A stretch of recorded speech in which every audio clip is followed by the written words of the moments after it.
What's going on, you guys? And welcome to Black King's Free Game. Today, we got an all-star cast again, man. And I got to give a shout out to Mr. Eddie Myers. Mr. Eddie Myers, he was headed to the show, and he stepped away because we had somebody come in from out of town, and we miss him, of course. But we're glad to have Mr. Corey Williams in the building. Yo. Yes, sir. Appreciate y'all. Oh, look, and we also have Miss Shai Walker. Hello. Did I say it wrong? Go and correct them. Correct me, please. Muffin, if they want. But she said, I see. What's the name on the screen that I'm reading? That is my name, Shaisha Walker. Shaish. Oh, it's Shaish. Yeah, people get confused, so I say Shy. Okay, Shai. Shaisha. Hey, so we missing. I put Shy. Oh, okay. I was about to say, he can't spell today. Like, well, I was getting worried for a People second. get confused, so I put Shy. Okay, and we also have King Boston, King Brooks in the building, along with King Conda. Y'all know what it is, the people's champ. So on today, we're gonna start off with Muffin. Muffin, how was your week? Tiresome. I just work in childcare and working with the kids. I'm tired. Usually I'll sleep. But I came out for my brother because he said he was doing some stuff. Okay. And he's doing great things. So I definitely wanted to show vibes. Oh, the support. The support is heavy, guys. The support. Number love. And we are so glad that you decided to join us today. And another person, y'all, I gotta say it. It's my brother from another mother. And earlier on in life, we knew each other. But sometimes, you don't get that real good bond till later on in life when that person has been through all the steps and you get the real person. And the bond that we've had has been a very special one, man. And I really appreciate that. And on today, he came down in support of his brother. And he said, yo, I'm out of here. I'm going with Mark. We got to go do this show. And he decided to join. It is Corey Williams. He is a community expert advisor. Nice. And we had to say that because, sometimes y'all don't need because, Willie's back. He's in the CIA. I meant The agency. the agency. Hey. My fault. The agency let him come today because they started thinking it's getting kind of weird that you're on the show and we keep pulling you for mission. So we got to thank him on that. But before we get to King Boston, hey, Corey, how was your day? How was your week? Man, my week is always excellent, man. Like, anytime I get a chance to dive into what I do, of course, I sell a lot of insurance, dealing with the community. I always have a great week, especially when I wake up with a purpose, And I love sharing information, especially with our people in terms of a different demographic. It's just I found out that information being shared is mostly what we lack in the community, because we can just assume back and forth what's going on, but until somebody shares that information with them, we're ignorant to a lot of things, and that doesn't always have to be a negative thing. It's just that we're not gaining it, and there's not enough people telling them the right information about what we need to do. So I wake up with a purpose every day, and I'm happy. Man, look, I'm feeling that was kind of passionate. That is passionate. Thank we you. family too. I mean, I'm Williams tribe. We finna vibe today. One of them CA ops, they be getting in with people quick. Commonality. He look like he might be connected to some type of syndicate. Look, King Brooks. Yes. For real though, we've been missing you, man. Hey. How has your months been? My month's been been rough. It's been a lot of travel. I've been traveling a lot. Yeah, we know how this that past goes. month. So, but it's good to be back home. It's good to be amongst my brothers. It's good to be amongst family. I'm happy. I'm blessed. Oh wow, Amen. man! We appreciate that. We really did miss you, but we know the things that you do for this United States is just very, very important. So we appreciate you. Y'all don't believe this guy. Hey, don't feed into this now. Even if it was true, he done told on you. Man, we've been told them first. Man, I ain't trying to. I need to let them know. I know. I don't want to get took out and nobody be like, you know what, conspiracy theory. He did say that William was a part of the, So look, we know know that you're a part of the agency, so we just want to thank you for your service. We're gonna move on to King Boston. King Boston, how was your week, sir? My week has been, like I said yesterday, very productive. It's springtime and it's swarm season.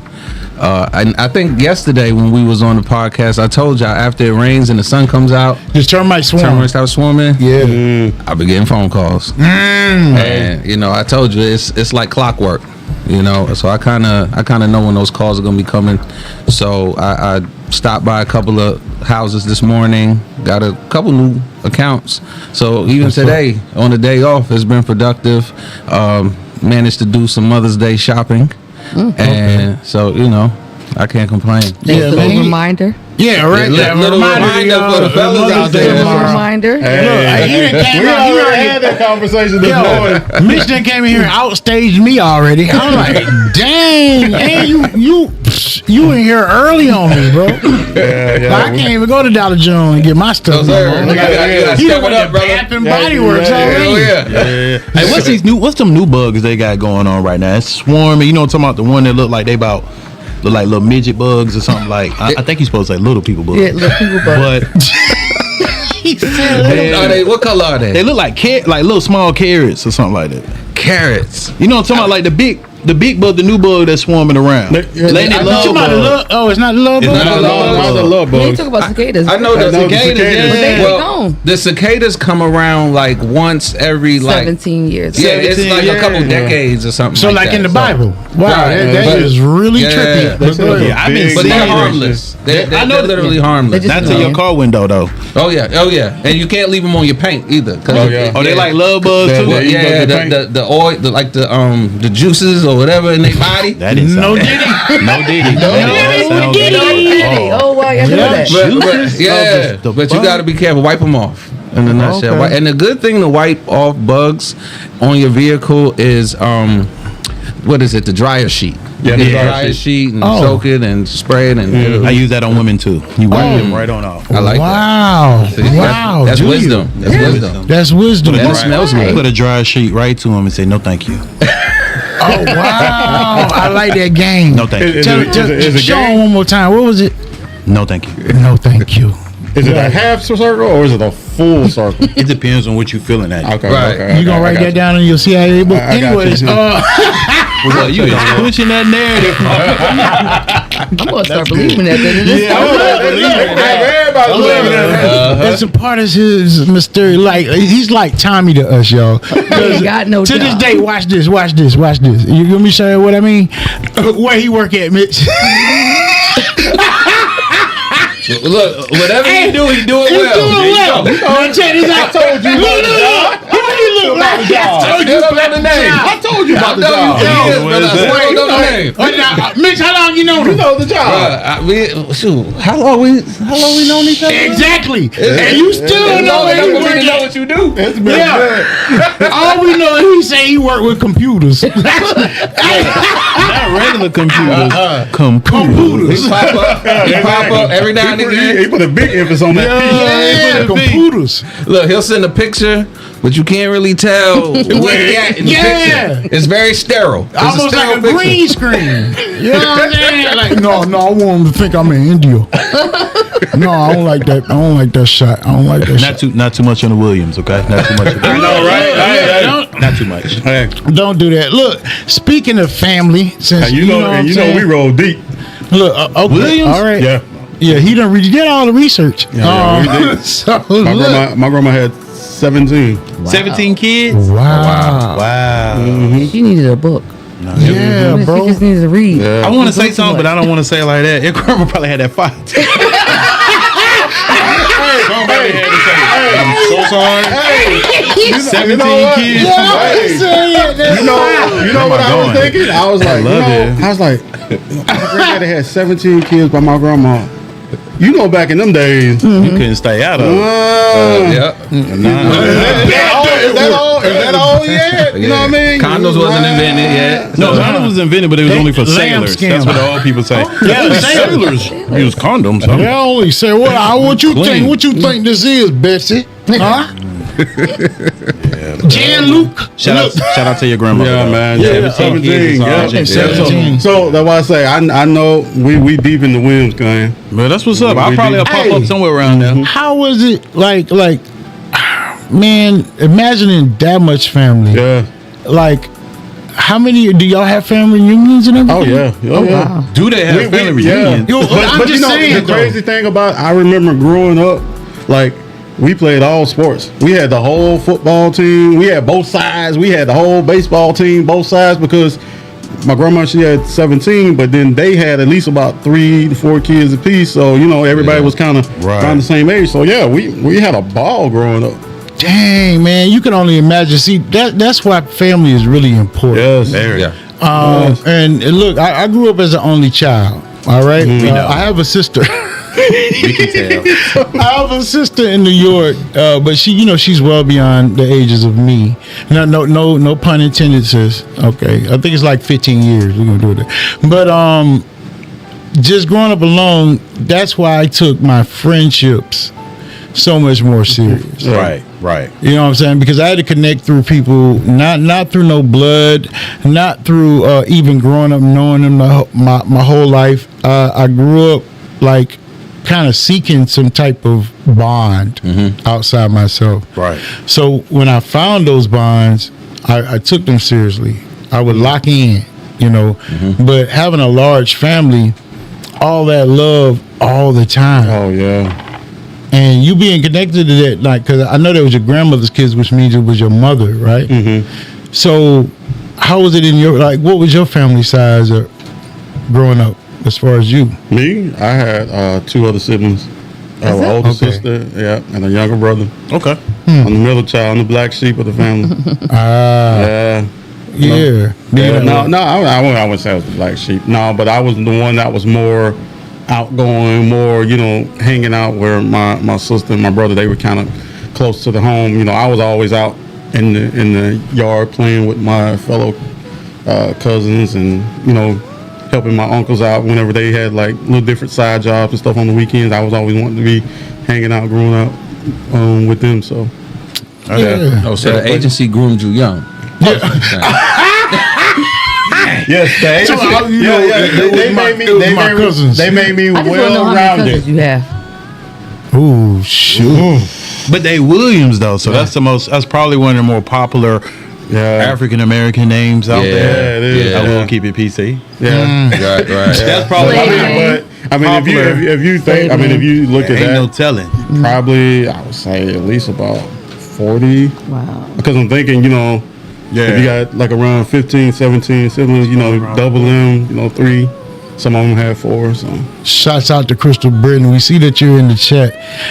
Shouts out to Kajuana, Miss Desire Wilson, and Miss Sherry. Hey, we appreciate you watching. And don't forget to like and subscribe. I need you to go to YouTube, right? You type in YouTube and Right then you now. type in Black Kings Free Game. When you type in that Black Kings Free Game, I want you to hit that subscribe button, please, everyone. Because we're going to get more talks, and even on YouTube, we're about to start giving out prizes, and we're going to be having the Black Kings and Queens After Dark series, where we're really about to get down and not dirty, but we're about to get down to some unity too. Yeah. Because our families are missing. And as you heard my brother here say, he grew up with his cousins. He used to go outside and play. That's a lot of times where we started learning things. Oh, yeah. Because from your older cousins, they used to teach you, you know what I'm saying? Like, man, don't do that dumb stuff, and pick on you at the same time, which built thick skin. Oh yeah. You definitely had to have thick skin. I'm telling you. And But you you know guys what don't though? have them now. You know what's crazy though? Because even now, like, I feel more comfortable being around larger, groups of people, because even like when we have like little get-togethers, I always want to invite all these people. I cook for a whole bunch of people because I'm used to it, right? Yeah. You know what I mean? Like, and you don't see families like that no more. I mean, you don't. It's the fact of them. It's really social media bound now. That's what I was It's like a lack of connection, because look, you can be connected to the lifestyle that you see, and see, we're so visual, man. It's like, oh dang, I like how they get the car I want, and then that's how they connect to who they think they are. Yeah. And then you start disconnecting from reality, because you're like, man, you don't even live the lifestyle my reality is. And it's Right. like, you gotta get there. You gotta get there. We gotta draw a limit to that. And really, all of that is perception, what you're seeing. Oh yeah, Because very seldom do people go on social media and post their car getting repossessed. yeah, Or eviction notice or something. They don't post their losses. Right. They don't post Yeah, and that. All everybody you see is posts the their gains, and you know it affects your psyche. Like, damn, what am I not doing right? You know what I mean? Yeah. That's why I've been social media free since 2018. Literally, I don't have no social media. You can ask them. Yeah, That's I have fact. no social I mean, You didn't media. even know when Prince died. No. No, I found out on the radio. Yep. We found out old school way. She's sitting up there listening to the game, and then Roberts makes a pass, and now he's going down to the court, and now oh my gosh, Prince passed away. Yes. Back down to the game. So that was a good one. That's a good one.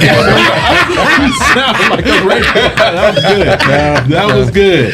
So can we touch on one subject about family like this? Yeah. Why is it that when you know when grandma passed or grandma passed, the family tends to split up? Oh, I would love to Grandma speak was the on glue. that. That's the media. Why is that? Why can't we still be together? After that, like I mean, and it's not just in my family. I mean, I see it in all families. Like soon as grandma died, nobody seems to have time. Nobody seems to want to come around. It's hard to get people to come together.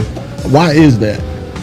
Man, it's the mediator. That was your mediation for everybody, and there's the respect. Because mama, right? She raised everybody. You're talking about, because our family situations were different. We were involved with generations.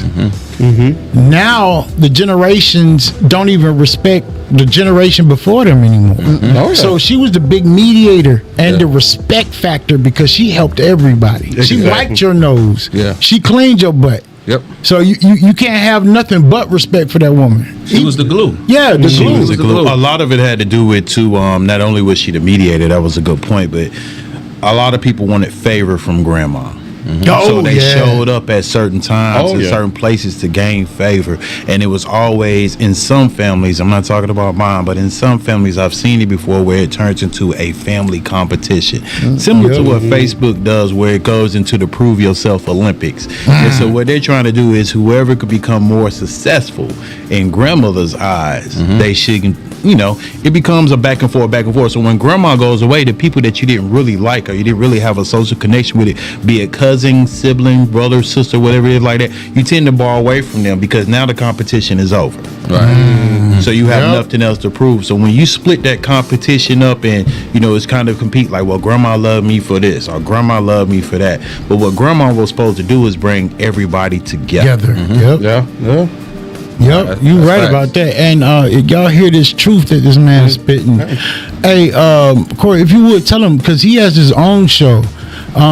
He's firing it back up. He has a little bit more time to where he can get into that groove, and he's in that groove, y'all. Go ahead and shout it out to him. Oh, well, yeah, it's I do have a podcast called That's Part of It, of course. If anybody who knows me knows I used to say that. I actually used to work at the paper mill in Liberty County. Y'all might be familiar with Interstate Paper. Yep. It changed to D.S. Smith, and one thing that they know about me out there, I used to always say, the work that we was doing out there, be it hard, it was hard labor, we would sweat, we would work these long hours, and I would just always remind them, I was like, hey, they're not gonna give us this money for free.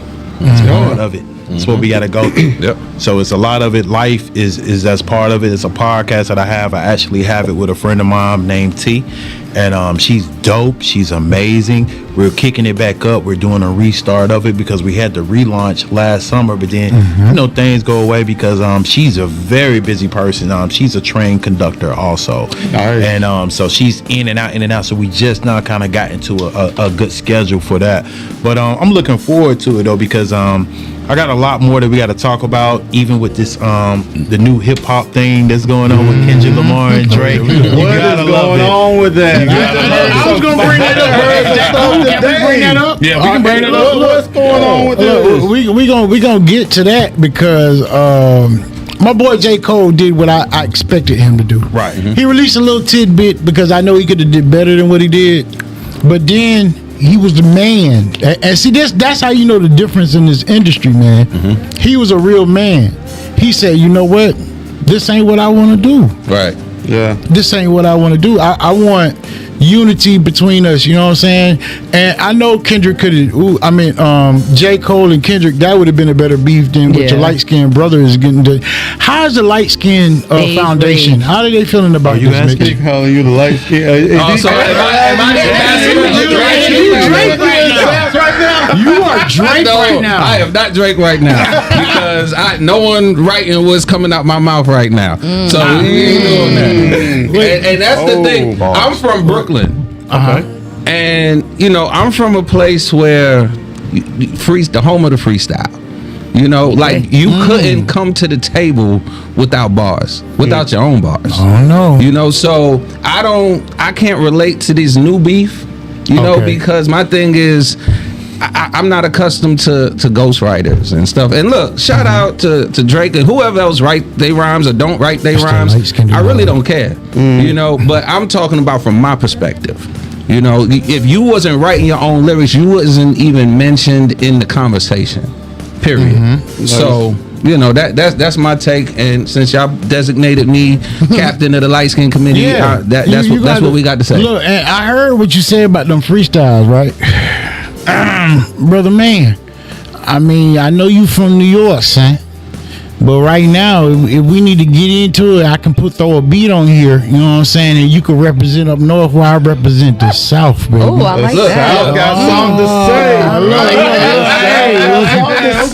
say. Let me find the beat, y'all. Y'all tell me. Let's see what we got. Hold on. I got something smooth. Look, don't you get out of this. We got to do it. I'm not a rapper.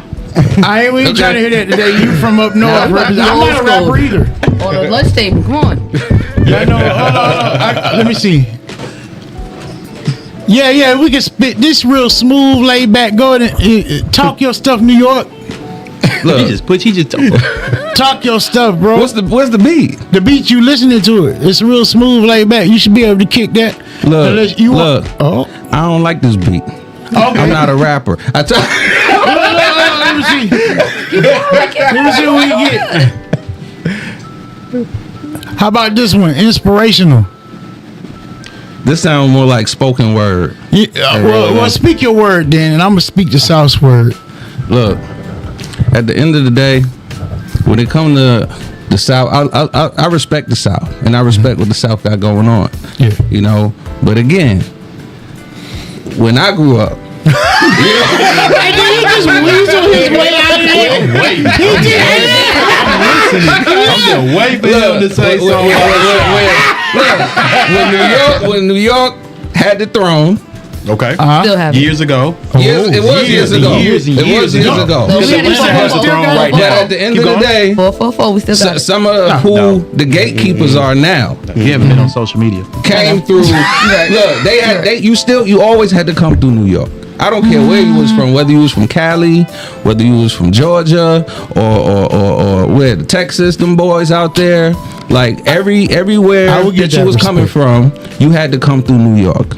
So yeah, it's only right that hip hop as a culture has expanded throughout the community and even internationally now. Very good point. So I give my props to the South. Yes. I give my props to Andre 3 Stacks, Outkast, Dungeon Fam, UGK, J. Cole, everybody. He's from the South. But what we not gonna do is act like Rakim wasn't holding it down. You're right. You know what I'm saying? What we're not about to do is act like Kumo D. You know what I'm saying? Heavy D. Like all of your legends. All of your legends. This is before. Light skin nerve, this is before Hov. Light skin nerve. Look.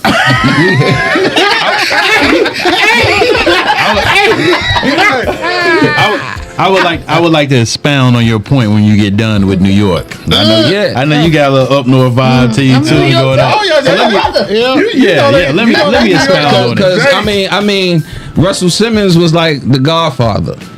You know what I'm saying, with Def Jam, and he opened up a lot of doors for a lot of artists. He did do that. And he never rapped a bar. You know what I'm saying? Because people know their positions back then. They knew their positions. You know what I mean? So I mean, I'm not here. I'll never downplay the South because I vibe. Look, I was listening to Tip on my way here. Yes, sir. You know what I'm saying? So it is what it out. is. Yeah, and he light skinned. So you know that's the light skin community that I grew up around. Okay, You now know what I'm saying? Andre Three Stacks was very dark. Hey, you know. And so was CeeLo Green. And let me tell y'all something. Y'all underestimate my boy CeeLo.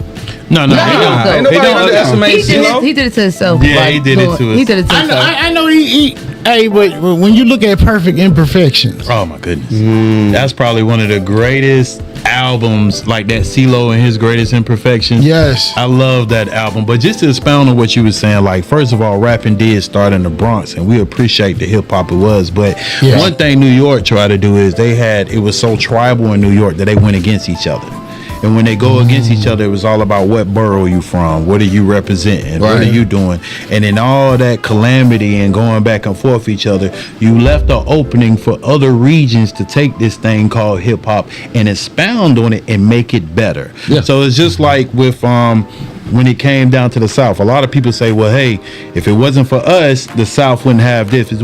It's okay. You know, you've dated a girl that dated other people before, right? That's Right. not the last person she will date. So when she date, some people will say, well, hey, I'm using the girl as hip hop, similar to what Common did with I Used to Love Her. So what he was talking about was how the girl was separated and taken to the West Coast, taken to the East Coast, so on and so on and back forth. So what I wanted to say is the South, the biggest advantage that we had over y'all was unity. Right. And that's why we was able to take over just like that, because the unity that the South had as far as the rappers was going, it was nothing for us to combine and make one big record. I didn't care if you was from the West Side, East Side, South Side, North Side. We didn't care. We didn't have no borough. We didn't have anything. We just had a community of people say, you rap, jump on this. That's how the Dungeon family was started. Right. They collected these people from different parts of Atlanta. Some of them went to school there. Some of the, that's why the Dungeon family, and shout out to RP to Rico Wade. Rico Wade recently passed away. Yeah. And he was a big influencer in Atlanta because he brought that sound there, because Atlanta was known mostly for bass music a lot. So bass music and this, and when he brought that different sound there and brought his people there, that's what changed a lot in the South as far as Outkast. And the reason why they're called that is because it's a community that come together that's not accepted by everybody. Yep. You can see that when he came to New York and they accepted their awards for the best new artist. Right. First thing Andre 3000 say, it's like a mixtape we have and ain't nobody trying to hear, but I'm gonna let you know right now today. Y'all might got the crown right now, but the South got something to say. I remember that. Hey, look. I remember that. You see how smooth that is? That's South. Oh man, I mean, that's South. Look, You definitely hip hop. Big boy from Savannah too. Hip hop is what it is today. Because of Everybody. North. I mean, it started there. Yeah, it did. but everybody has played a role in what hip hop is today. Yes. You know, I mean, because I rock with Twista and them Chicago boys. You know what I'm saying? Common. You know, like I said, UGK. Yes. You know, it went out to the West Coast with Snoop. Corrupt was my dog. You know what I mean? With Dog Pound. Yeah. I mean, come on now. So it's like everybody made their contribution. You know, so it is what it is. I love You it. spoke on some of that with that West Coast, because But, when I was yeah. growing up, the West Coast had a good stronghold at for a while. When Snoop came out, man, didn't it feel good to be outside? It did. Dr. Dre and all them, man, I love that. And I still like West Coast music. It was just, everybody has their time. Right. It's just, unfortunately, the South has carried the torch the longest right now. Yeah. That The is crown. the truth. We got the crown. Oh, you see the look, crown look. on the head. Yeah. Look, listen like he was trying to get something to throw. I was What looking you at that say? slide. What you say to me? Look, hip hop and music together. I mean, because before you guys brought that hip hop in the style the way that y'all did, we were still around here with nothing but rhythm and blues. Right. So that was the difference. We were rhyming, but we were rhyming a lot slower. It'd be like, I was sitting down at my dock, and I saw this pretty girl. We were sitting around there talking to him. You hear Right. me? Because it was just smooth jazz. Now up there it was a lot faster. Right. It was faster moving. Like, nah, let me tell you what I'm gonna do to your block when I hit it. When it got, you know it ain't got. You know what I'm saying? So when the South heard that, this is just what my vision is, not really what the facts. You know what I'm saying? But when they brought it down here, we was like, yo. But y'all talking about New York, which is the island essentially. Up north, I'm saying. Up And north. you talk. I mean, but when you talk about up north, who you talk? You talking about New York. You know, because ain't nobody from Boston spitting bars. Ain't nobody from, you know, a lot of those northern hemisphere. Shout out to Boston. Hey, shout out. That's my last name, but they ain't spitting bars.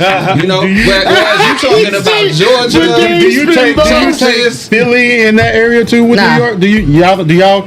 No. No, y'all. Oh, don't? y'all let go Not of like- McMill? I want No, he good. I want to inspire something with you.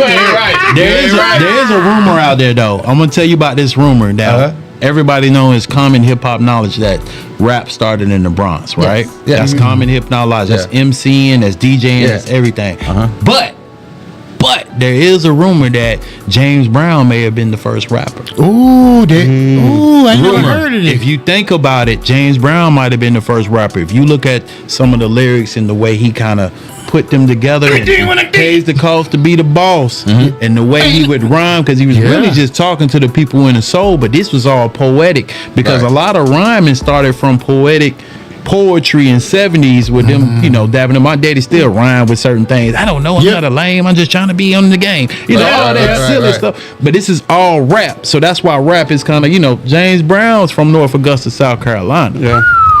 I can't remember. I mean, James Brown is a legend, definitely. You know, but I don't know any James Brown beats. You know, and I think Yes, you in do. New York, you know, we married the lyrics with the nerve, beats boy. and the freestyling. And I mean, look, I'm biased. But- You know what Of I'm course saying? you should be. That's rightfully so. Everybody samples something from somewhere, right? Everybody, You know what I'm yeah. saying? That's true. Everybody, That's everybody true. sample. I Yeah, mean, that's true. you hear this younger generation now, they be like, "Oh, look at this," and we just like, "Oh man, that's something from the '80s, man." What are you talking about? Yeah, It's the yeah. same beat. They thinking the song finna be this, and we like, "Nah." And then the same thing happening it's, again. It's the same you know? thing. Come on now. So Like I remember when Ashanti dropped that baby, Yeah. and all I thought was face with the Mary. Mary, yeah. You know what I'm saying?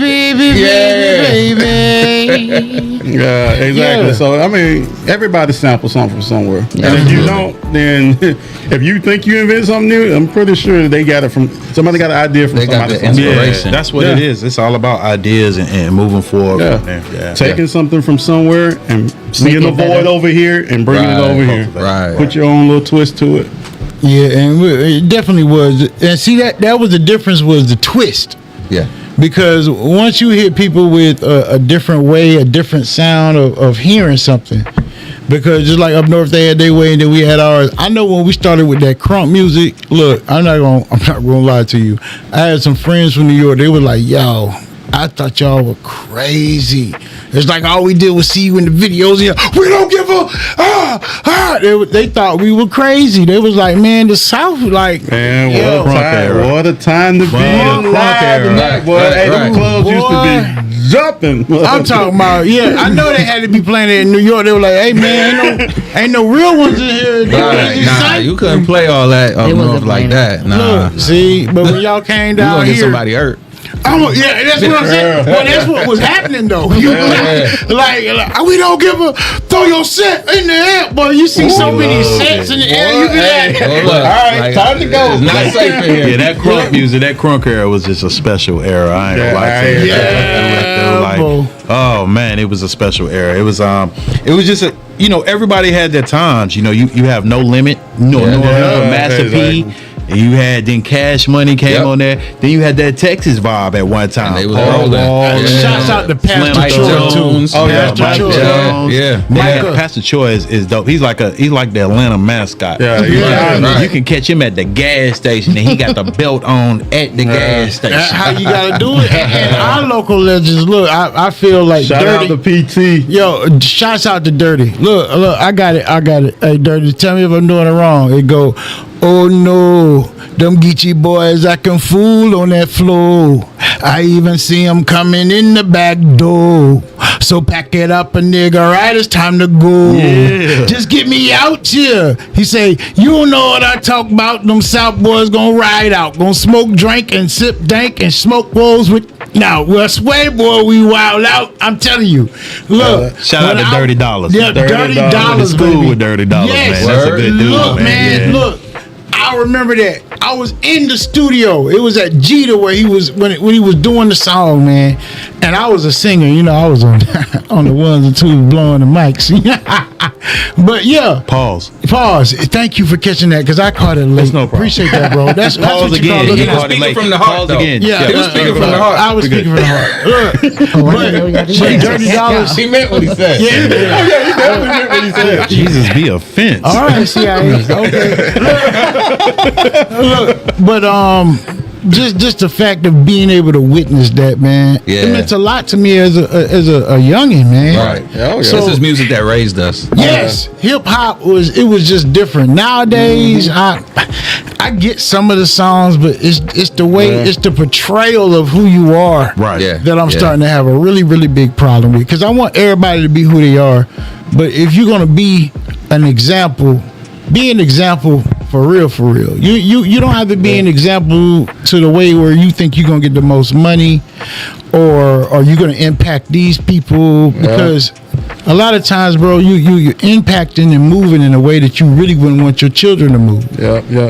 Even Beyonce, if you don't notice that they flipped it. Hey, Jay-Z, he flipped it, man. That 444 album, it is the truth. Yeah. It is the truth, because he was saying a lot of things that is going on. He was like, I wish I would have bought a property out in Dumbo before it was Dumbo. He's like, he learned about art. He learned about why people are dying in neighborhoods that they don't even own. They Right. claiming blocks. It's people up in New York that ain't never left their borough That's true. True. That's true. and won't even get past a certain street. That's sad. Dying over a housing project that you don't own. Exactly. That's the part that Yes. be killing me. It's just like, oh yeah, we own the block, but every time the police roll up, you scattering. Come on now, you Yeah. gonna stand on business. Stand on business. Yeah. You know what I'm saying? Yeah. Well, Shout out to my boy LA Booming, man. You know what I'm saying? Timeless LA Booming. movement. The fly guy, swag surfing, my boy. Man. Okay. So Yeah, he know shout about out to it. He my know boy. about You know it. what I'm saying? We still keeping it moving, still from the 99, 2000. Yeah, you gotta love. hey, with some other things, because we started on family, we got into hip hop. Let's talk about some of this unity, all right? And then we're gonna get to some free game, because our brother Corey here, the community expert advisor, I like has some free game on a lot of things that we really overlook, and we overlook it because we're afraid to really talk about that topic.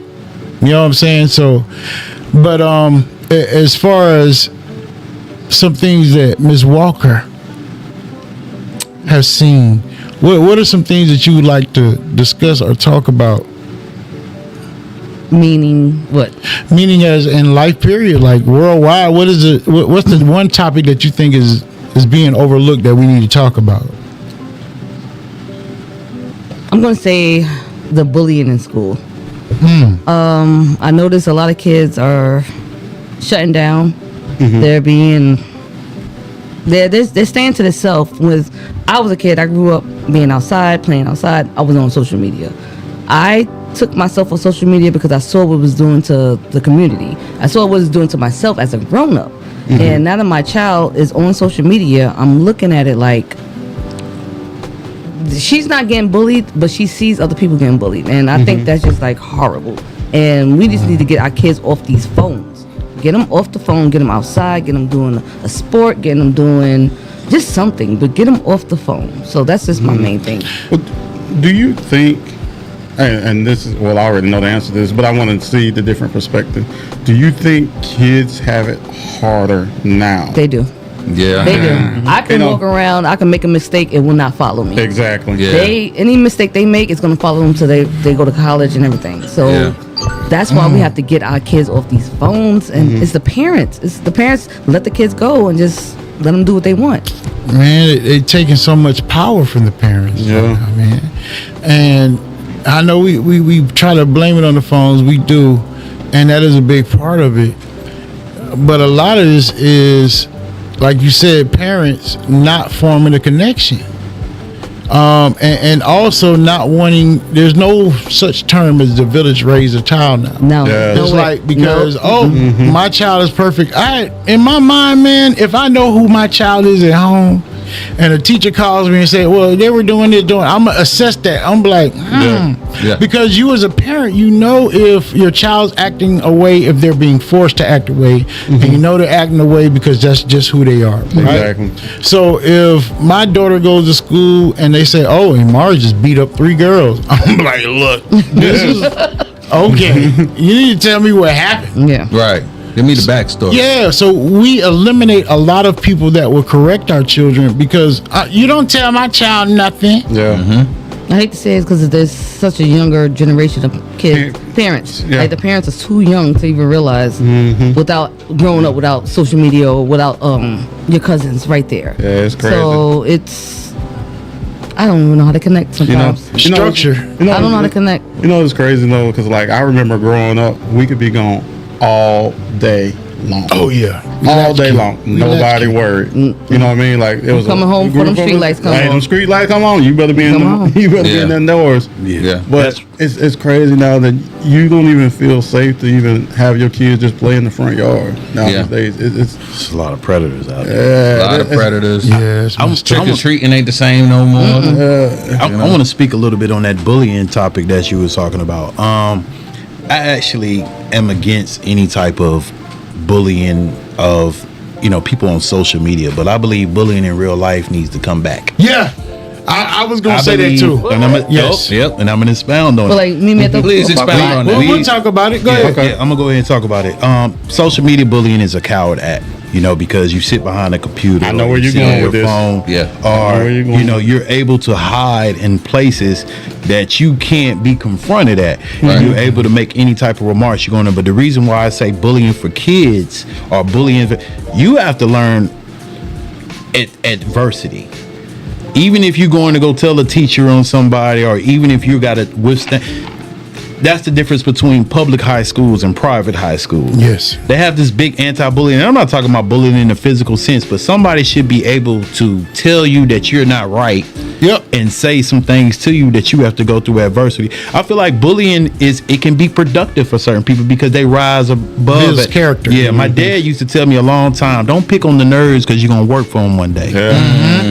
So if they don't go through that adversity of knowing that they was put in a certain place and they went through these social commentaries or social things in school, it can also motivate you to be the best person you can, to never be put in a position where you can be bullied ever again.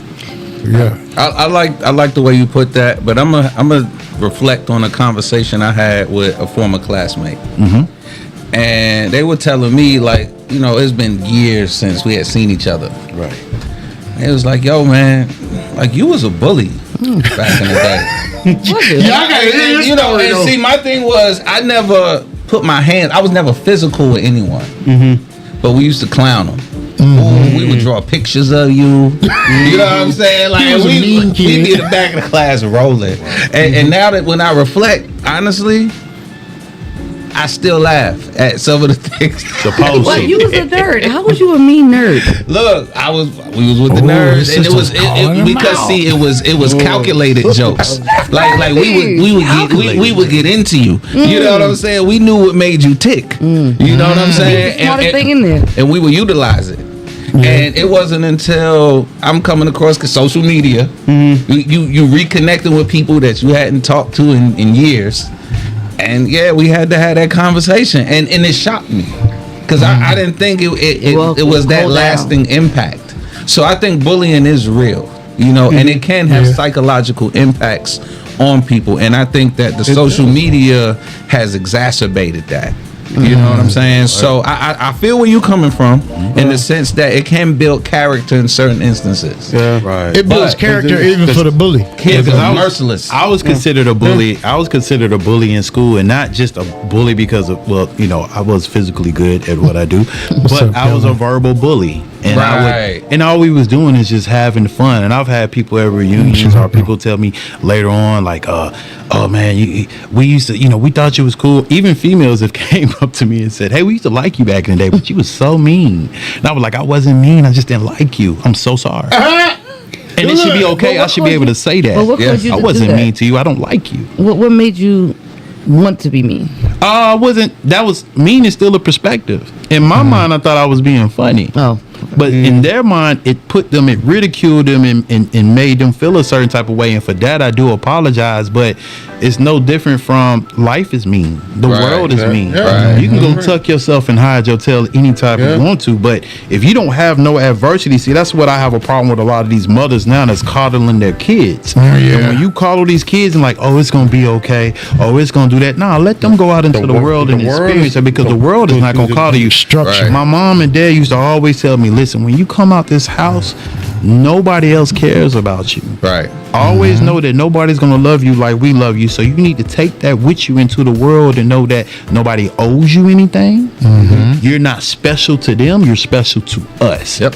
So when you take that with you, you learn to go through adversity. You learn to watch your temperament dealing with certain people. You learn to, this, that, and the third. And the reason I became a verbal bully because I was bullied verbally when I was younger too. You take your trauma and sometimes you can either cultivate it or it can make you run and hide. I'm sorry, Corey. I didn't mean to do all that to you, bro. Wow. The verbal bullying, man. I didn't know I forced you into that position. And I want to give a shout out. This person might know who they are just by the story. But there was a time we had a substitute. I was sitting in class, and everybody knows it's time to joke when the substitute's there. So I'm joking around. I really don't want to say this person's name. Look, so we're in class, and I'm clowning, and the substitute don't have control of the class, but I'm still clowning. And then one of these kids, he stood up and said, "You need to be quiet, Mark. You here to try and teach the class and keep talking." Now, when I looked at the person that said it, okay, at this time, this person had like a bad wax buildup in their ears. And all of you know me, and I started to destroy him in class. I was like, I don't even know how you hear that I'm sitting here doing what I'm doing. And I went in and I have apologized. I saw him one day and I apologized to him. Now he told me, I don't remember it. He might not. No, dog. You think he remember? Oh, yeah. Everybody that I just said this, that was in the classroom that day, they remember it. You lit him up. What? So when he was saying it, he was like, man. No, it's fine. It's fine, but I thank you for apologizing. You told me that story before. Yeah, bro. I'm telling you, I know he went back in that back room and crossed my name off that list. Oh, yeah, he was going to snipe you. Yeah, that's right. But because I have a different story, a different experience. Like, I wasn't never no bully, but I mean, I'm going to go laugh. You know, if it's funny, I'm going to laugh. Too many cousins not to laugh. Yeah, exactly. I'm a crack. You can't beat exactly. Jokes, you know what I'm saying? I wasn't like crack joking, but I'm going to laugh at something. But there was this one kid I remember in school, and they were like, damn it. They were like, not I. He was like, I mean, he used to get it all the time from multiple people, like, oh, pause. And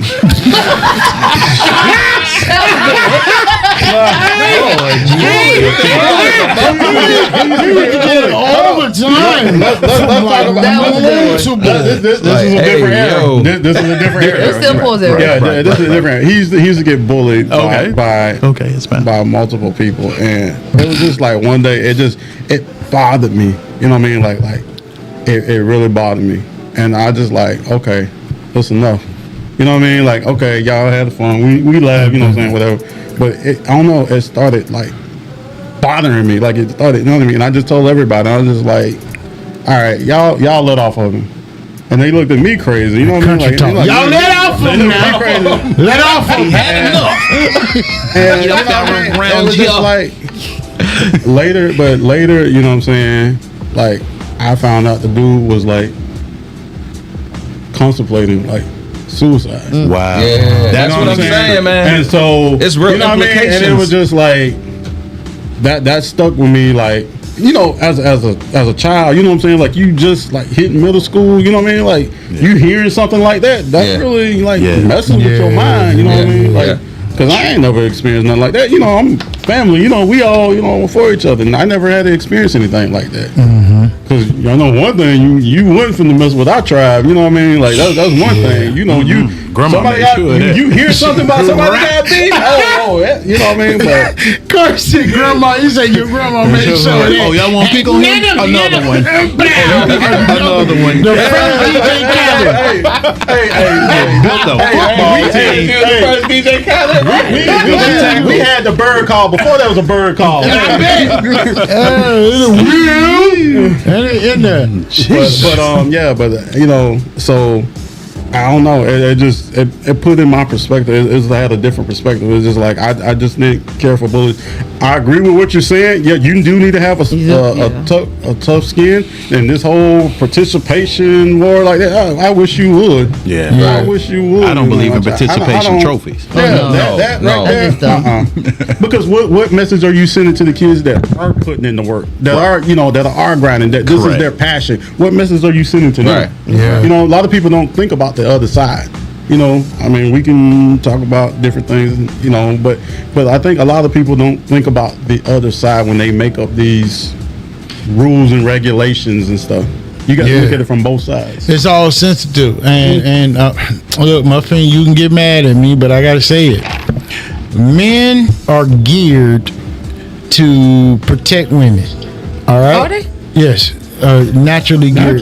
That's why there's so much protection in place. I mean, people don't like to admit that, but that's the whole reason on why everything is really running smooth. And you have a police officer, because there was a point like, hey man, there's people out here not being protected. Men are like, yeah, we need to protect everyone. You know what I'm saying? So what happened is we got so deep into the protection and everything mattering. We want to, you matter. What your opinion matters, right? Because I know it wasn't a whole bunch of men that went up there like, my child did not get an award. And I don't care if he didn't win. I don't care. He put in the effort and he should receive something. That Karen voice is crazy. Yeah, I'm telling you, Corey. Practice that one. Corey, I'm telling you. And I want him to receive. It wasn't a whole bunch of men that did that. But a whole bunch of men were like, okay, look. We need to do something about it. And then we started softening the system. Yeah. And we started softening it more and softening it more, because we wanted everybody to feel like they had a voice. Very important. Like that's But at some time, as a nation, we got to be like, all right now, because what we're building up now is the problems we had today. Yeah. We're like, oh, kids aren't respectful. Why? Yeah, why? You know what I'm saying? Because now we say the rule of thumb is, no, we don't need to discipline them this way. I understand there are parents out there that do too much. Yeah. Oh, yeah, right. They do too much. But how is it that we have a system that we release these kids out of and we give them the moment breaks in the hallway when they get upset and, oh no, go take you some time, and then we tell them, no, don't touch them, you're not supposed to spank them, and the world is about to spank the hell out of your child. Yeah. Hands and all. If we don't get them, I'll say that's the difference. I didn't really have to hit my child. Like literally, she was just scared to disappoint me. Yeah, you have to get to that point where she's scared to disappoint me. She will not bring. She literally teared up a bad report card, and the teacher had to call me. That's where the parents need to get back to. I ain't have to put a hand on that child. I mean, that's a girl too. Yeah, that's a girl too, because girls are different than boys. I'm going to say that. Okay. A lot of times you might not have to, but when you get that knucklehead child that just got that DNA in them, man, that knucklehead child is. So I wanted to expound on that a little bit too, though. Like as far as like with kids being disciplined and getting back to it, like I come down to a fact of look at the problem they're having with TikTok, and they talking about shutting down TikTok. So a lot of them people are thinking on the outer lens that it's all about because it's an Asian based company and they can spy on stuff in America. But my perspective on it is look at the world how it's shaped up today. Today, people. I remember growing up, there was people that I knew I talked to in school, and I'm like, hey, what you gonna do when we get out of school? He was like, I'm going to the military. I'm going to be a soldier. Like, they was actually proud of trying to go and do that. Now we have a lot of people who just want to be influencers. They want to do dances on TikTok. So my question is, if we did get into a war, are we really ready? No. No. Are we ready? Are we ready for war?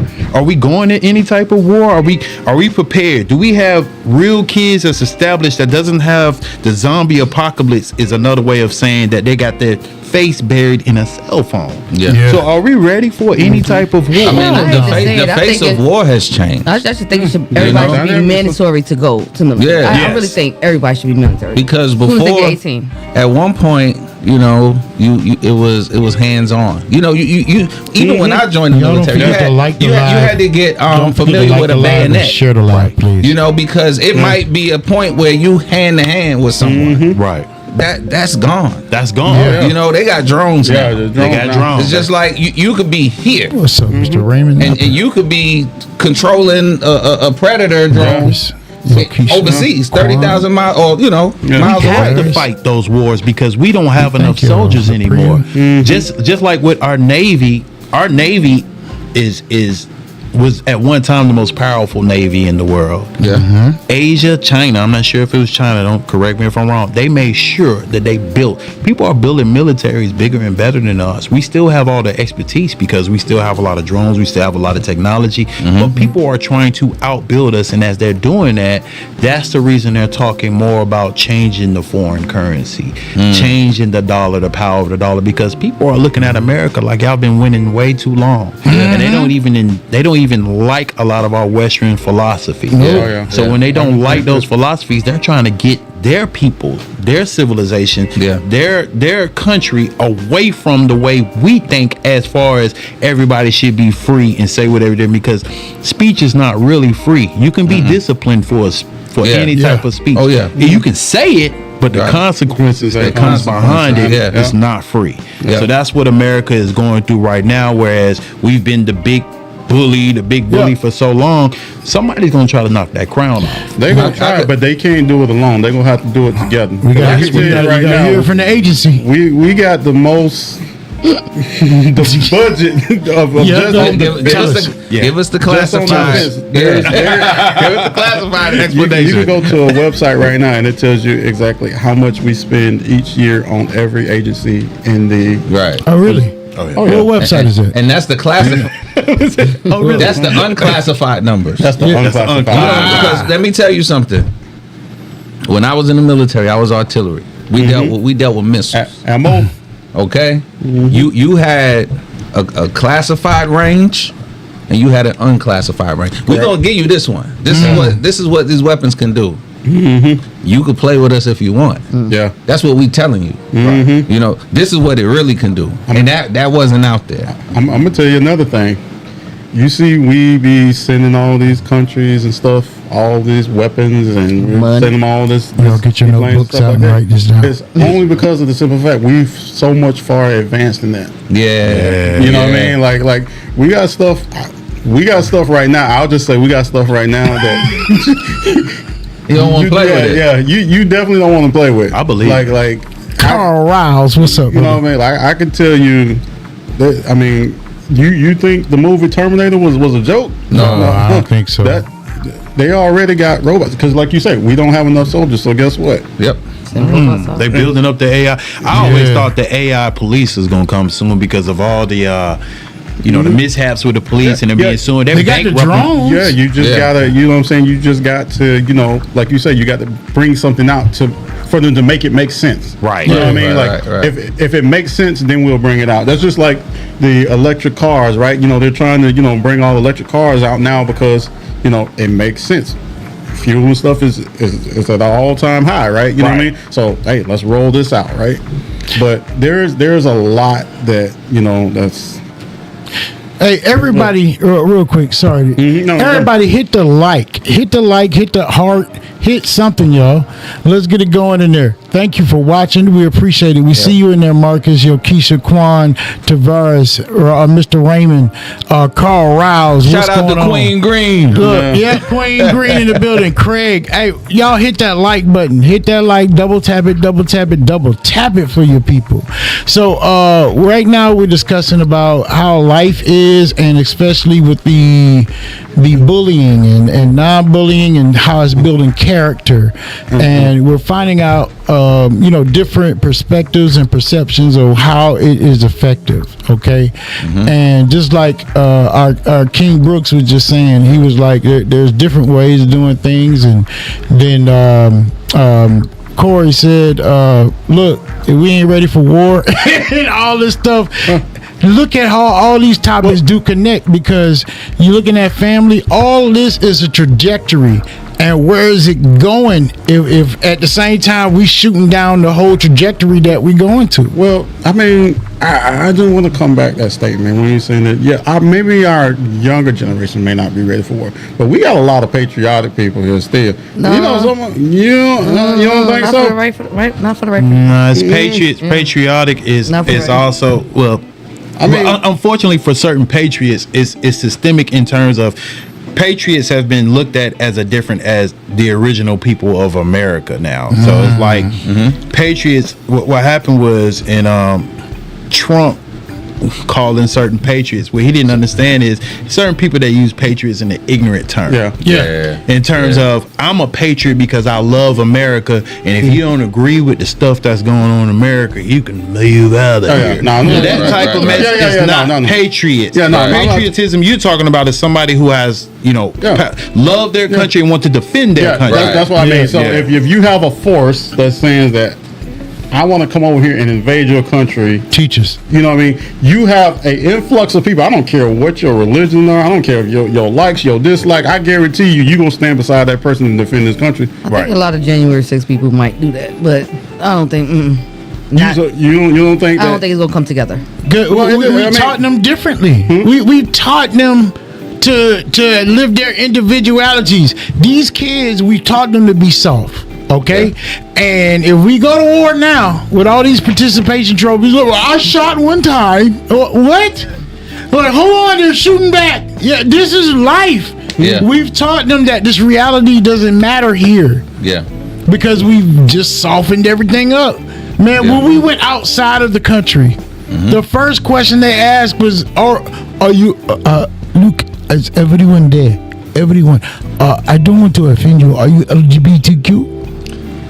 No, man, I'm from America. Yeah, I didn't get that question. Well, I didn't get that question. All you had to do was go our experiences were different. In see Nigeria. how he did that? Yeah, I didn't know. He even backed me up. It was just a question. Looking, I was like, I was surprised. Well, look, it wasn't a question of that fact. He basically was saying, is everyone there? Oh yeah, I can understand because the way they projected so much on everyone, and I'm gonna stay away. And I'm gonna stay away from it because shout out to y'all. He said shout out to y'all. Shout out to y'all in the community. I have nothing against the alphabet community. Salute. I will keep it at that. Yeah. No, I just think that, when you're put into a compromising position, there's only so much you go take before you react. You know what I mean? That's like with anything. Like I hear what you're saying about that, but if you can be the person that always getting beat up and you're not a fighter, you don't fight back. But after time someone put you in a corner and they hitting you gonna take a couple swings back. You know what I mean? Yeah, like you just not gonna, we can't get hit here. It's like them first couple swings gonna matter. Because when they hit back, they ain't hitting back with no fist. They like bow, bow. Yeah, you got to learn, like, that's what I'm saying. Our preparedness is very low because other countries see us as a softer spot. It's like every country right now, the reason that we got all these problems and countries looking down on us is because they feel like we soft, because we don't show no hardness. We don't even portray the hardness. I mean, when you look in history though, every empire has to fall. Yeah, every empire has its day, and we were fortunate enough to grow up in the empire of America, being what America is in all of its glory. But and if you don't know your history, you're doomed to repeat it. Correct. Yep. And every empire has its day. Yeah, you're right. You know, It's just It's like, how long can they reign? Yeah, How long can they reign? Yeah, somebody's gonna always come at the crown. exactly. So and unfortunately, America is the crown because we set precedent for a lot of other countries to copycat us. If you Yep. you can look at the timeline that's in Asia or different countries. We're leading the pack in terms of cultural influence, and not just leading the pack with that. African Americans, they have a lot more power with cultural influence Yes. that they do. But unfortunately, on the same token, we're also the biggest consumers in the world. Oh yeah. Yeah. We make up. A lot of people don't know that only African Americans only make up 16% of the country, maybe 20, but maybe 16% of the country. A lot of people do not know that. Right. It's Even including Africa? not No, the Africa. country. Oh. This In country. this Oh, country, okay. yeah, Africa. Well, I'm like, hold on, like, but no. But no, that's a good question too. Yeah. You know, you have a lot of people that came in. Africa went through a lot of invasion too. Yes. Yeah. You know, there's a lot of Colonizers. other influences Still to this day. colonized to this day. But that's another topic for another time. We'll keep that PG. Okay, we're gonna keep that moving. But yeah, that's all I wanted to say is that we influence a lot more than we think, and at the same time, we should be influencing people for hand-to-hand combat. We need to get them out of the house. These Yes. kids sitting in here on these video games and this TikTok and all day, and as long as they're quiet, you're good. You good? No, it shouldn't work like that. My mama had a TV restriction for me after so long. Turn it off. Yeah. If you on the Nintendo, I'm playing Super Mario. Back then you could even save the game. Back then, you had to pretend like it was off. You just turn the TV off. Mama. Yeah, you just turned the TV off and kept the Nintendo on, the red light on. I hope you wake up in the morning in And the it's middle of the still night and up. finish the board off. I'm telling my age now. So, I remember a time. All right, and I don't know if y'all know this, but when I grew up, my first school I went to was a private school. Okay, I went to private school up until the 3rd grade. The pastor of our church was my principal. So you had the church was here, school was here. Now that's some Drake stuff. Listen. Wasn't no one cursing in school. But no, look, if you didn't finish work, like your schoolwork quick enough, like you was getting hit with the paddle. You was getting hit with a ruler or something. right. And it wasn't until we moved and I went to a public school. And I'm looking like, where the hell did they put me? Like, kids is cursing out. They cursing out teachers. New experiences. I remember the first time I heard someone my age use profanity. I was Appalled. appalled. Like how are you doing this? And look, 6 months later, You was doing it. I adapted. Yep. That's You know what what I I'm saying. mean? You're gonna adapt to You're your gonna adapt to surroundings. your So environment. I think that it's a combination. Again, my principal was a black man.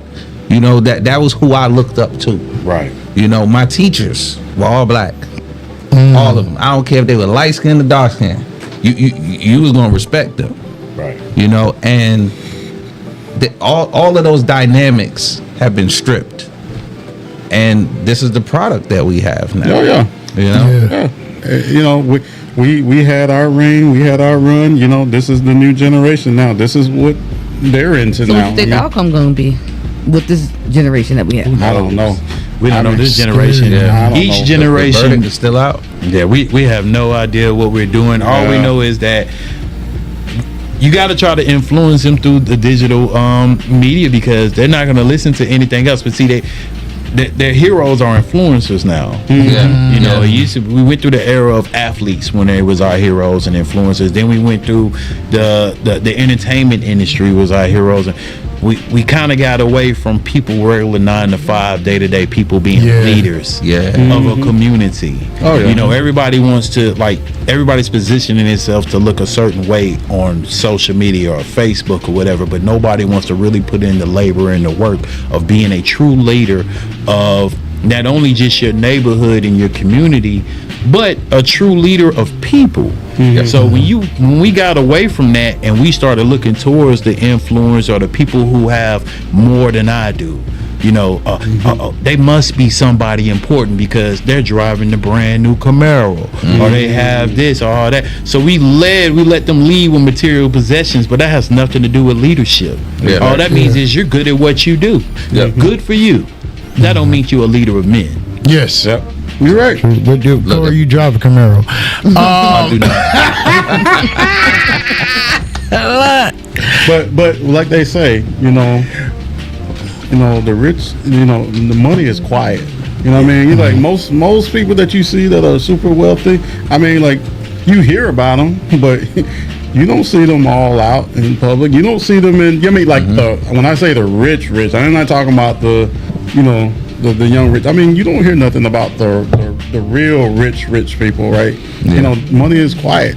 You see the rich that are over publicly traded companies. Yeah. You don't see their private money. Yeah. They don't got to report that. Yeah. You know what I'm saying? The dude that run S&F or DS Smith, Right. you don't see them. Yeah, that's what I'm saying. You see the Facebook CEO. With all yeah, that that's all that jewelry That's on what I'm it, saying. everything. Yeah, money is quiet. Insecurities are very loud. Loud. You can look on Facebook every day and see who's the most insecure. I don't care what you own. Every day that you post something and you say, "Well, I know they're gonna like this," you're looking for validation. Validation. That's fact. Validation constantly is an insecurity. Yep. It is. And I look at it like anytime I see I see men posting more than women nowadays. The selfies. Yeah. I post a selfie from time to time just so you know I'm not dead or I didn't fall off. Everything's okay, but I don't have to constantly be validated. Nobody knows what I do or how I do it, and I don't really care about what they got going on either. Right. I just, as long as you good and you safe, and you like what you do and you love your life, hey man. Hey, I'm glad. Speaking of your job, because we need to drop some free game real quick, guys. Yeah. We're well over time, but guys, if you're here, you're here. We're gonna go a little bit longer, but then we're gonna cut it short. But we are enjoying ourselves. If y'all could feel the vibe, you would understand why we are live up here on this set. So, Corey. Yes. Could you please drop some free game? I know there's some things that you want to tell the community. Right. These kings and queens out here, they need to hear it. Okay. Well, I appreciate you. Like, again, I appreciate you having me on. I wanted to talk about this a little bit. A couple years back, I got into, of course, the insurance game of selling life insurance and selling different, I do auto, home, health, life, whatever. And what I learned about looking into it more, and I actually started reading, because once I go into a craft, I start studying it more and more, and then I become passionate about it. So what I understood was that a lot of people don't understand the ramifications of life insurance. A lot of people think that it's either a scam or you can't really get paid out, but I can't tell people enough of, if you're subscribed to anything as far as Netflix, Hulu, I don't care what you're paying a monthly subscription of.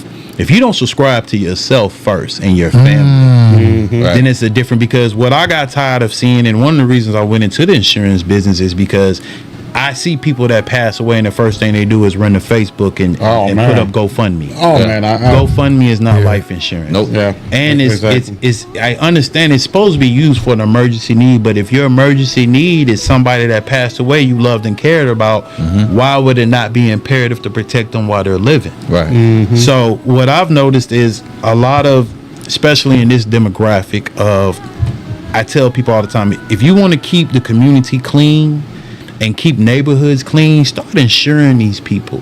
Yeah. Start insuring your kids. Teach them about, financial literacy and what you can do going forward, as far as, if Big Mama has problems and it's coming up, don't wait till the last minute and then put your hand out, because I'm going to tell you what breaks up a lot of families. And touching back on what you said about grandma and why it breaks up the family, a lot of times it breaks up the family because of financial grief. Yeah. They have financial grief, and this person got to put in, this person got to put in. I don't really have it like that, but you don't want to be looked at as, that was my elder, that was my mother, that was put that in. And I tell people, if you have somebody that you love and care about collectively as a family, especially somebody like your family, imagine if all your cousins protected your grandmother. Let's say she just got it at 60-some years old. Now, will it be expensive? Of course, because life insurance is a mortality thing. Correct. But Why not take your whole family and say, hey, you put in $50, you put in $50, you put in $50. So therefore, when grandma dies or we go away, she don't have to give up that house. Exactly. When grandfather dies, we don't have to figure out who's fighting over this home, who's fighting over that. You know, life insurance is the only thing that doesn't have to go to municipal court.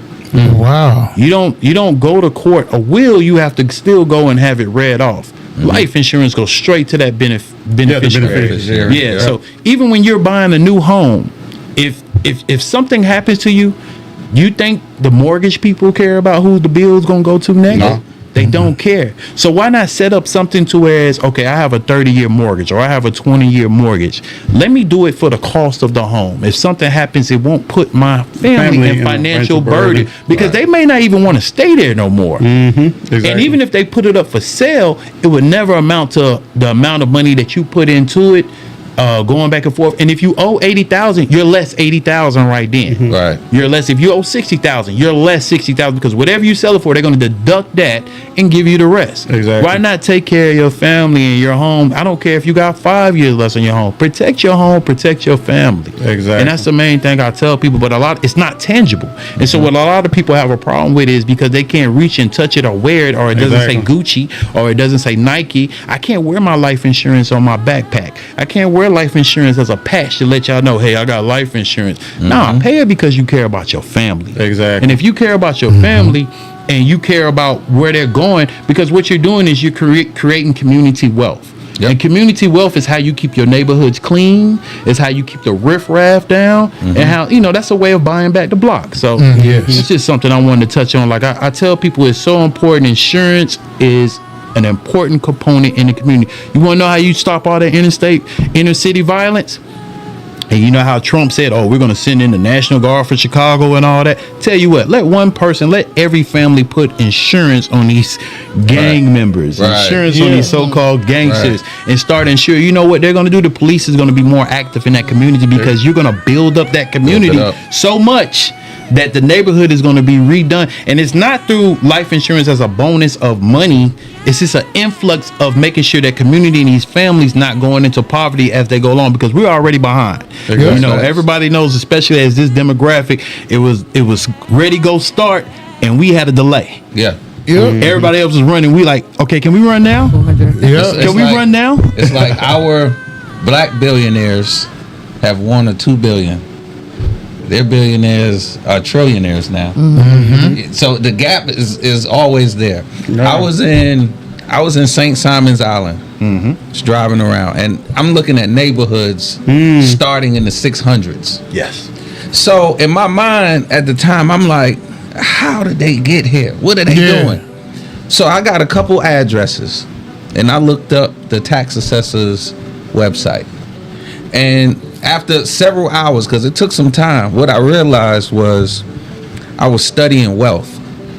Okay, because you could see who bought what, how this property was acquired, the sale price, everything.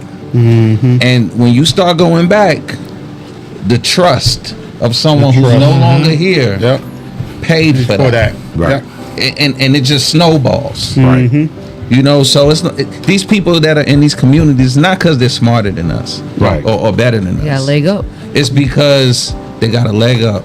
Someone, their predecessor set the groundwork, and their predecessor, and it just got bigger and bigger. And that's what we need to do.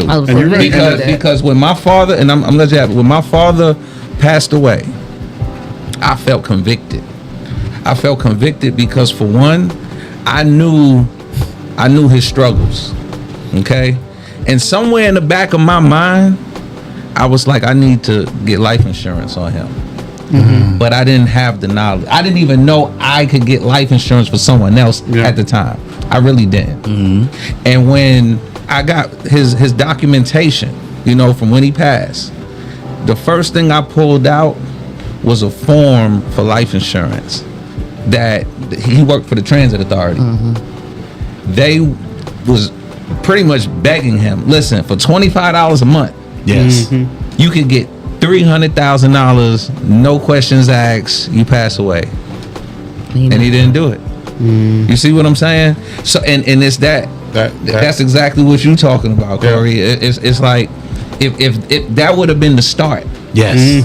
of something to where Something else. Yeah. my could've gave siblings down could have to that. benefited from that. You know what I mean? That would have paid for college or a house or whatever. Or business. Or business. Or business that bringing more and more community together, and you building up your community instead of, it's a big thing going on in South Fulton right now. It looks ran down in South Fulton. Like it's almost looking like a third world country. And what they're doing is letting these big corporations come through and just clean it and gut it out and making money off it. Well, you should be buying back the block and building your own community up. I think Detroit is selling houses for $1. Detroit, They're some selling parts of houses for $1 Chicago, for black people to buy Ohio, 'em and you re-rent 'em out. can invest in a lot of stuff. Some upstate New York, there's a lot of stuff that you can go in and invest in right now for little to nothing.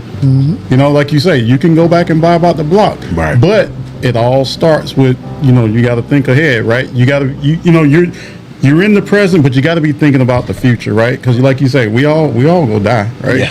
This is- And pay taxes. You know what I mean? Yeah, exactly. So, like you say, why not give them a fighting chance? Why not give them an opportunity? And just like you say, and I think, insurance, trust, getting that stuff, educating yourself, asking the questions, Right. talking to people, you know what I mean? Like, you will find out a lot just by having a simple conversation with people. You don't know. Yeah. You know what I mean? But makes sense. we're too busy. Yeah. And our phones, and Way too whatever. Which you can get the same information, but They're not looking. you're not looking at that. Everything in this phone is trying to grab your attention. Everything in this phone. They spend millions and millions of dollars trying to find ways to keep your attention. Social media try to find millions of ways to keep your attention. Look, I do want to say something about this insurance, because when Mitch talking about they're building generational wealth, and you were talking about insurance, and there's some information that I've been looking into is the IULs. Yes. Yeah, that's a universal. Well, people like to call it infinity banking. Right. And since you're a professional in this, correct me if I'm wrong, because I want to give out the right information. It's basically a policy, and just to let y'all know, if you see us swatting, we're fighting a fly. I don't know how you got in here, but trust me, we got the Magnum is off today. Yeah. Sorry, y'all. Look. Pause. But Correction, So, you're never off. yeah, right. So the IULs, basically, it's a policy where you can even borrow from. Yeah. Right. And even if you pass away, I know that you still get some type of payout. Am I correct in stating that? Well, yeah. Well, it's always two types of insurance. You got insurance for a death benefit, and then you have insurance for the living. And that's what I like to talk about, insurance for the living. So the IUL is a fancy way of just saying it's universal life. It's a flexible insurance that you can pretty much use it as a bank yourself. The reason why I like to do universal life, now whole life is a set price that gains interest over time, and you can go from there. Universal life, which is basically the IUL too, you can actually fund that and keep funding it until it's like filling up a car. Yeah. You can gas it up to get to the interest rate that you want. And over time, as you leave that in there, when you get ready to pull that tax money out, when you get ready to pull that interest out, that's tax free. That's tax free. You have tax free money that comes out from that. Yeah. So with that, do you see how people are gaining wealth with that? Yes, that's how the. Yeah. That's how the. Oh, you got it. Oh, I'm sorry. That's you with the feedback. It's all good. That's how the Rockefeller started. Yes. Yeah. That's what I how want you to talk about. you have a lot. They and a lot of the Kennedys or whatever. Kennedys, John F. Kennedy's dad was in the he worked for the mafia. Yes. He did a lot of bootlegging, but what he also did was invest in a lot of insurances going back and forth. So when you can influx that, you can make it your own bank. The Vanderbilts, some of the people that started off stuff like that, as far as influencing, like, if this person, you got a whole family in one universal life, let's say I put it on my child, and then my child, it's a low price for that, but I'm gonna set it up to whereas I can put it in a vault where it won't get taxed in any type of way. So when they become a certain age, I can pull that out tax free. Right. And that's how you keep the government out your pockets. So it's a lot that goes with it, and feel free. Like I said, anybody who wants to reach out to me, man, give them the information. Reach Now, out how to can me. they reach you? Like, what's your They email? can just inbox me. I'm not gonna give y'all my number over here, but just inbox me on Facebook. You know, man. No. So just hit me up, and I would love to talk to you about it and love how to benefit, because I'm gonna tell you like this: your kids, your toddlers that walking around, these are walking money bags for you. You have no idea how much you can influence your child's direction and education by putting in on them early. So when you get ready, they get ready to get out. Like, I need some money for a house. I need some money for a car. You have it in a vault, so to speak, and you can pull it right back out. And the interest rates that goes in there, we're better than the stock market because we don't lose. Yeah. No matter what, if the stock market falls out tomorrow, the lowest we can go is 1% interest. The whole infrastructure shuts down. You're gonna gain regardless. Exactly. You know, right now we're gaining at a 6-7% interest rate. Right now. God, damn. You That's don't free even game. know that. That's free That's game. That is game. free game. Say it again. 6-7% interest rate. That's what rate. you're paying on your houses right now. You're getting a 6 to 7% that you're paying out, but right here you're getting a 6%, 6 to 7% that you're paying into that you're gaining, and you can't even find that at banks right now. No. They got these CDs, the credit deposit accounts, that's paying out 0.5%. Yeah, exactly. It's pitiful. Yeah. And they use your money to make money. To make money. Yep. Even the CDs and stuff that they see, like, even a lot of people say, well, when I'm done, I'm going to go into my 401k. Not before it's your time. You say Because if when you pull it die. out, they're going to tax you. No, that's not saying when I die. But say, I don't need it. Well, they'll tell me a lot of times I hear people that say, well, I don't need life insurance. If I have to do it, I got 401k. I'm like, well, why would you want to use that? Your 401k, that's for your living when you're done. I mean, when you're retired. Why would you dip into that to pay for everybody? I just don't. It don't make sense. Some to of me. us have a poverty mentality and don't Right. even know it. But if anything that people see, or what is it, about 2 years ago when stuff started, you know, when people, coronavirus and people 401k, they were like, they start dropping and everything, and people were like, whoa. I don't have enough money to retire because the money started dropping, you know, now, so I can't retire. Now I got to continue to work somewhere. Right. So that should have shook some people up right there, because I knew a lot of people that they were losing like $20,000-$30,000 in their 401k. in their 401k. Yeah. Yeah, and that's why Black King's free game is here for you to get this free game. Right. We talked about touched on a lot of series, but a lot of things today. But this area right here that Corey provided us with is so important. We really need to know how to gain this type of income and also just establish ourselves in the structured thing that we're losing on right now, man. Right. So I know. Look, I've enjoyed it. We're gonna get to our last point. Yeah. Last thing, last thing I do want to just to put it out there for everybody's perspective. So right now, and this is just to bring it home. So right now, for someone that's making like $75,000 a year, do you know how much they would have to have saved away in order for them to continue to live out the rest of their life after they retire? How much? Over 2 million, I would say. Well, how much you think? What age Depends are on they the age retiring? they die. Yeah. What age are they retiring? 67. Yeah, now it's 67. 67 now. So you got roughly Yeah, about I would say a couple million. At least a couple million. $2.3 million. Yeah. And that number's that's gonna get living- bigger and And it's bigger. going to continue to Because of get bigger. inflation. So, like, what you're saying is you got to have it. There's no ifs, ands, buts about it, because you think about it, everything is going up. So $100,000. We used to think $100,000 was the ish back then, right? Now, I think this generation is about to take all the money Yeah. because basically these youngers ain't gonna have nothing. Yeah. So you know it's Yeah. paid for. We taking our kids' money. Yeah. They ain't gonna have nothing. yeah, I think the beauty of it is that, and the reason why I think we have an immigration issue is that this is still a place where you can get it. oh yeah, You just gotta can see get it. it. You just have to follow the rules Steps. and the steps. You have to do that. But if you go down that rabbit hole, and it's easy to do it, Yep. getting caught up in the flash, and you know, you'll find yourself in that same rut as the majority. Well, that's what they say. But those few that follow those steps, The migrants. this is still a place The you can do migrants the come in. business. They got a game. They got First- focus. First grade immigration are the ones that are killing it right now. They're killing it. Yeah. You know, if you got down the line, like you ain't worried about that. You know, like you say, first people off the boat, their Focus. mind is laser focused. They ain't even looking for no job. I'm No. looking for how I can provide a business, how I can provide a service to someone. yep. You know what I Different mean? mentality. Yeah. Very different. Yeah. So we come to the point to where we're going to let everybody get their last speaking points. We're going to start off with Muffin. Muffin, is there anything you want to say to the people, or you want to challenge them in any way right now to just go ahead and let them know, look, we need to wake up? Gave you your point. Pretty Yes, much. because that's exactly where I'm going. Just be there for your children. I'm a child care provider. I see a lot of things.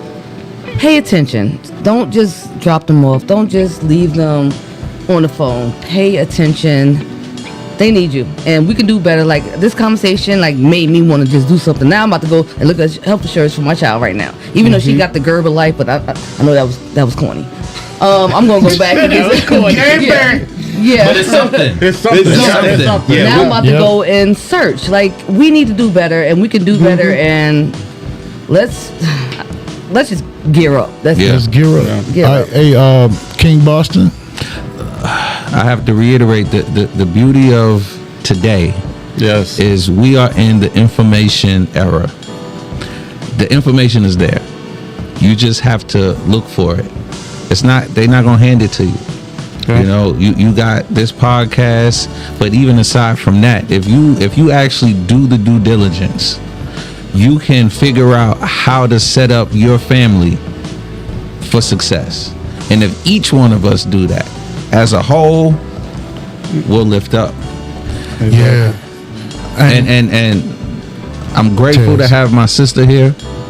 Yes. You know, Thank you. I want to wish you a happy Mother's Day, sis. Thank Yeah. you. I Thank want to you. wish my wife, my mother, my grandmother, my aunts, and all the mothers out there a happy Mother's Day. Yes. Happy And Mother's Day. what better Mother's Day present to give than to set your family up for success in the future? Yeah. Amen. Yeah. Oh, you're look, right. Mitch done found his gift. He's like, yo, let me talk to y'all.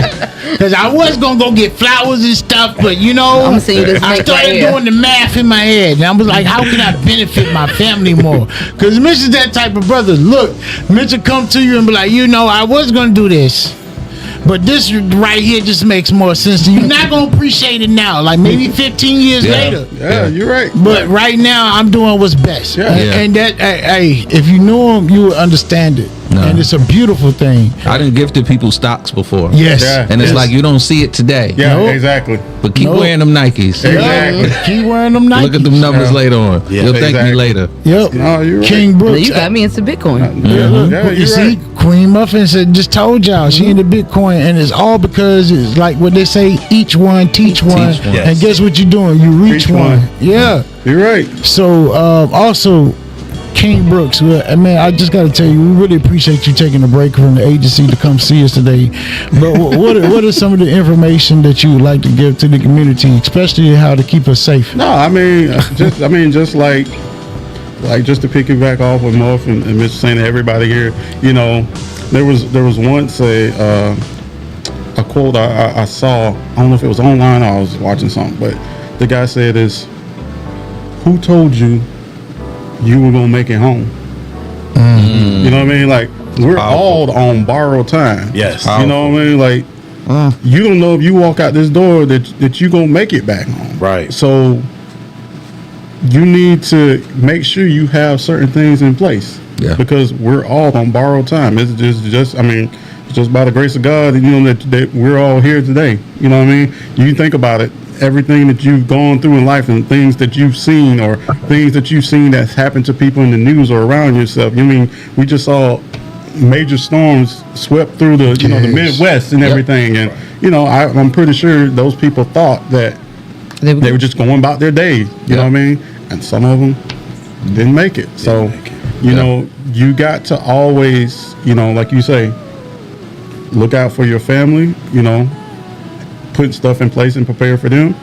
You got to always, you know what I mean, take opportunity today because tomorrow's not promised. Yeah. And at the same time, there's that, like you said, you're building up that generational wealth to leave something. I know I started because I travel a lot.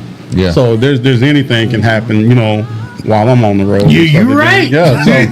So I made sure I got some stuff pretty much set in place for my family, and I'm gonna reach out to you. We're gonna talk about some other things too. But, Yeah. But yeah. And it brings you peace of mind. Yeah. Oh yeah. Knowing that, God forbid if something happens, because you don't know when your last tomorrow was yesterday. Exactly. You don't know that. Exactly. But at least you could rest assured knowing that if it all fails, look, I left something for y'all. Mm-hmm. Aside from the knowledge and the wisdom, you got something tangible. Yeah. Exactly. Yes. So I appreciate that, King Brooks. Appreciate that, because I know that a lot of the work you do on computers is very, very dangerous. And you got to hit them keystrokes. Yeah, you're right. I don't even know what to say. Pause.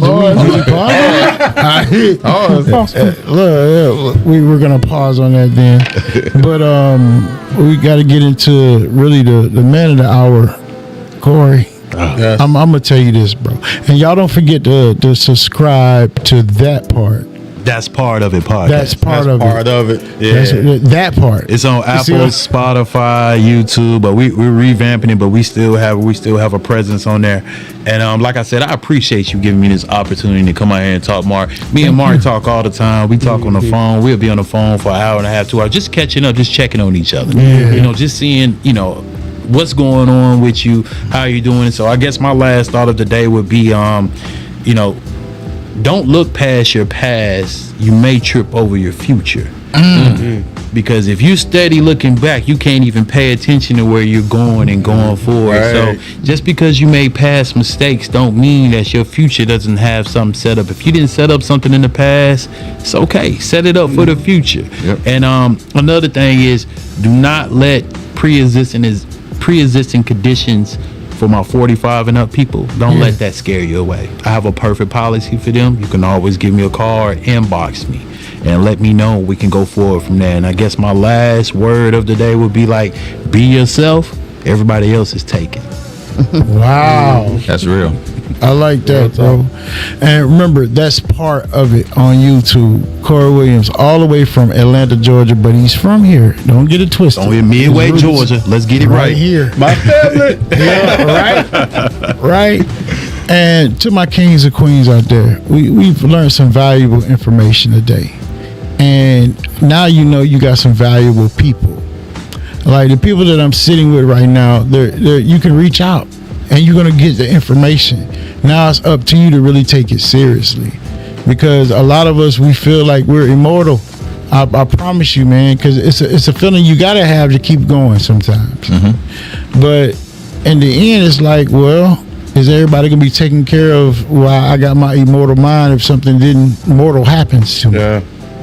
And Corey, I just appreciate you, bro, coming all the way down here, and you having the time to spend with your family, and you came to spend with your outward family also, bro.